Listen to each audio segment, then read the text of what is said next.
Only here on 4. Students are finding out for themselves what's in a contaminated creek in Niagara County. News 4 Investigates warned you about a new state health alert issued for August for 18-Mile Creek. It warns people to stay away and not eat fish from the creek. Well, News 4's Jordan Williams was there when students started their own testing. I want you to go on the boat launch ramp. On a pristine fall morning, Newfane High School students showed up, ready to get down to business. Water odor. Did anyone get their nose in there? They're testing water quality in the contaminated 18-Mile Creek. So we're just kind of surveying the water for things like pH, dissolved oxygen, nitrate and phosphate, which come from fertilizers. Me and Emily tested for turbidity, which has to do with the depth of the water and how clear it is. Still timing? Yeah, we just got it to dissolve. Okay. Yeah. Rich Myers teaches environmental science. Do you guys talk about the history of contamination along the creek? We do a little bit. We talk a little bit about the corridor up in the Lockport area where a lot of the contaminants came from. The creek starts in Lockport and runs north across several dams through Newfane all the way to Olcott Harbor. This marina it's very important.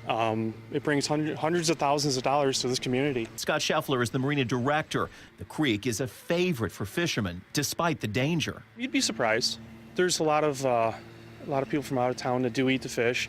Cleaned right, they're not as bad as what people think. We couldn't find a single sign warning people not to eat the fish. I don't really know how well the word gets spread around that you're not supposed to eat the fish. Do you guys eat the fish, may I ask, or?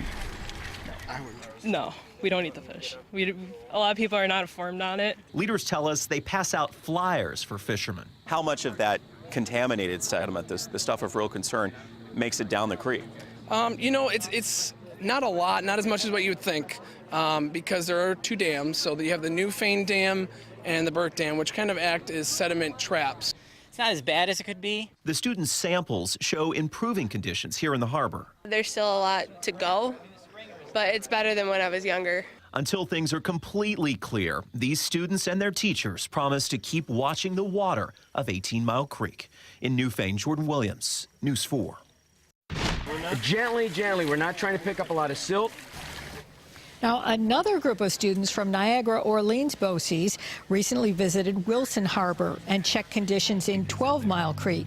As you can see, they suited up and climbed into the water to take samples. They wanted to see what's in the creek and how it affects our health.